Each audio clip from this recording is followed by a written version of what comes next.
So we still have, let's say, a quarter of an hour for questions, for discussion. Who would like to start the discussion?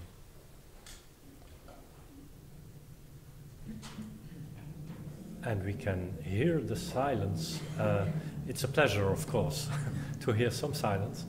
But, okay, that's a first question there. So a question for Mark McConnell, question for Renaud. First of all, a comment. Congratulations on soldiering through that noise. That was really impressive. The question is this. You had a chart that showed the cost of the first issue and second issue of the Sambucus emblem books and the Hadrianus Junius emblem books. And I'm curious what the elements of those costs are, particularly whether you included the wood blocks that were cut in the cost, and if so, how did you attribute them to the different editions?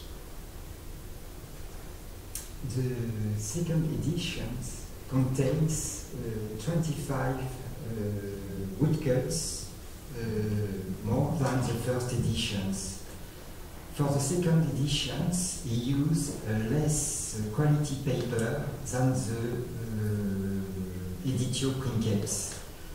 With the editio princeps, he really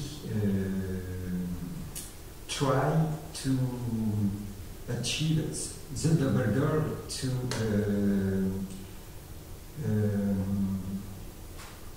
he wanted to prove his know-how, his reputation. He asked himself in the introduction of the French version translation of Sambucus, and in the first edition of Sambucus himself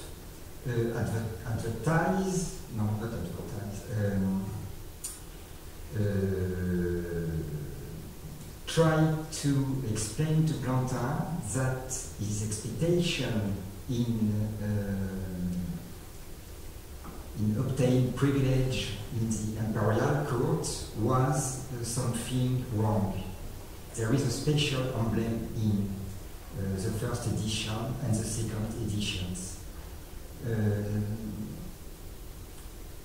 With the first edition, so it's a more important emblem book production than Junius, for example. As you could see, the production cost of Junius are less important than Sambucus. Junius never had the right to have a good paper quality. But Sambucus is the only one, and more in the total year of production, one of the 2 or 3 books benefiting this better quality paper, paper from Bourgogne, Grand Bâtard from Bourgogne. Could I follow up with just one further question? Please. So, let's take the Sambucus for example. Mm-hmm. You have a large number of illustrations in the first edition. You then have those illustrations and some additional illustrations in the second edition, if I'm correct. There are more. Yeah, there are more in the second. Yes. So, the same blocks from the first edition would have been used again in the second for those same illustrations. Did you allocate any of the cost of those blocks to the second edition, or did you just include it as a cost of the first edition? I just included the first edition. Okay, that was my question. Very good, thank you. Other questions? Charles. I'm Giles Mandelbrot. I think it's been an extremely interesting session, this session, but I'd like to focus on 2 particular phrases. Angela's phrase about the know-how of booksellers, and Pierre's, I think, very interesting, slightly provocative comment about price perception by customers. Because surely that actually is an essential part of the know-how of the bookseller. Right? We've spent a lot of time today talking about how you break down production costs and looking at production costs in relation to pricing strategies and break-even points and so on. But surely, in a sense, that's irrelevant, and my sense is that quite often booksellers in this period don't do the kind of breaking down of costs that we've been trying to do today, because they have a sense of what their customers will pay, and what the customer will pay doesn't necessarily relate to the production costs, it relates to perception. So I think when we're talking about prices, I mean, I'd be very interested in comments of people on this panel about that. What evidence is there of booksellers actually talking to their customers, recording not just what their competitors are selling books for, but how their customers are responding to book prices? Thank you very much, Giles, for a stimulating question. Of course, what we deal with is very complex. Now, we shouldn't be naive. Printers, publishers do cost their projects. That is for certain, because at the end of the day, they have to survive, make a living for themselves. So, yes, costing is an important element, but it's not everything. Second, I think there is the concept in the market of the right price, right? Described by de Rover some decades ago. That is indeed what you say.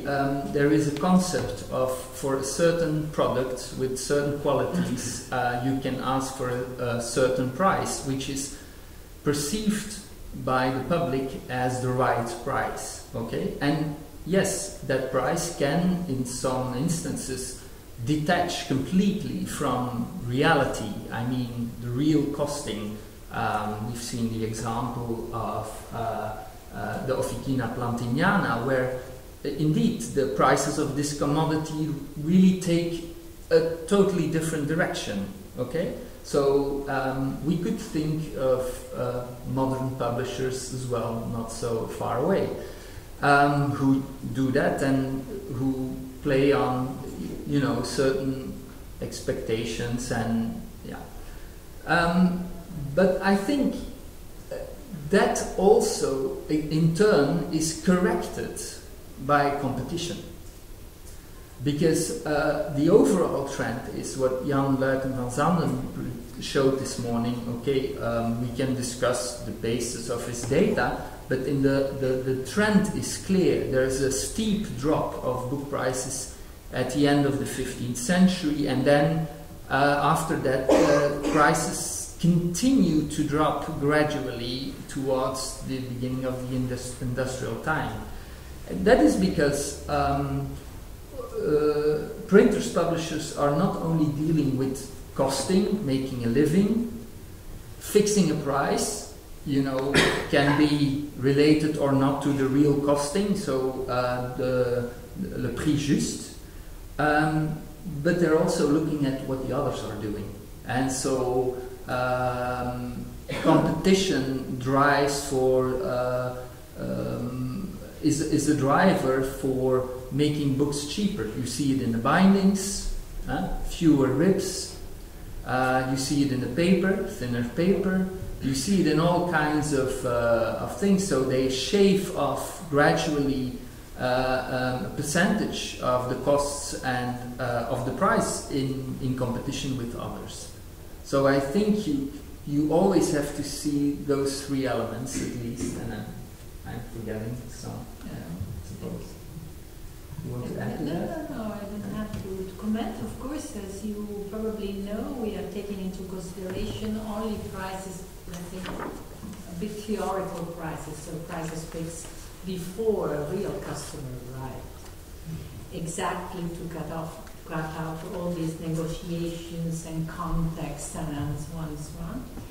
And so we think we will be able to put together around 30,000 book prices at the end in this database and see if they can work as a reference set of book prices for scholars who have to deal with real prices on books or whatever, where the customer has noted this book cost me this.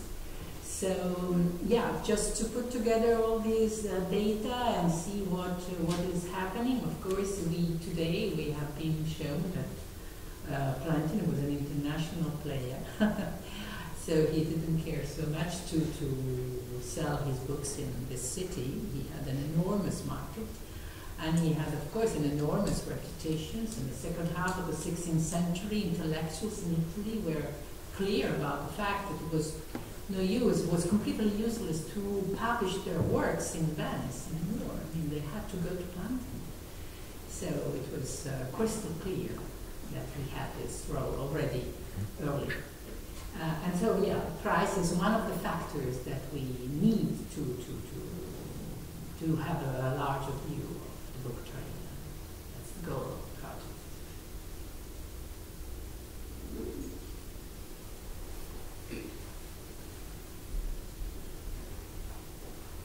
Thanks. I just wonder if you could say something about, because we were working, and it goes for the previous sessions as well, but so close to the material. If you could say something about how these people call themselves. Do they say that they are publishers or printers? Do they talk about... No, they are, you're talking to me? I'm talking to all of you. Are they going to print this title or to publish it, or how do you see what I mean? How do they look upon themselves? The most common self-definition or definition is libraio in Italian, so bookseller. This is what their main role. I think when they rise to correspond with a author, for example, do they say, if I'm going to publish your work, you have to pay me, or do they say, if I'm going to print your this correspondence is not dealing with that kind of information. There is a lot of network, but it's more detailed in the field of really selling books, distributing books and selling books. And in 1 year, he almost distributed 2,000 books around, and received almost 1,000 books, mainly from Milan. But of course, this is a very approximate evaluation, because we know that the books were sent him, that he was sending out copies, but we don't know how many copies, so it's very approximate. Anyway, to me it seems to be a rather large figure during wars and pestilence, whatever. Thank you. I think, ladies and gentlemen, that we are close to concluding this session. Perhaps having you here as a team with the PI in our midst, is it possible to tell us something of the future of the project? How many years are? Well, no, yeah, we have still 3 years to go. But as you mentioned before, I just moved to another university, so now we have a rather long period of a restart of the project, which means several months of bureaucracy. And so it will be rather heavy, but with such researchers, I mean, so able to work by themselves, I'm perfectly quiet. I mean, my future is pink. And such a excellent investing of European money. I mean, I don't think anything better can find anything better. But yeah, I mean, we are of course developing this database of book prices. On our website, there is already a database of Venetian privileges, and we think to launch the database of book prices in Europe on next May 2011. So stay tuned. 2000, I'm sorry. 2009. So yeah, in a few months. Okay, thank you, and all the luck, of course, with the future research.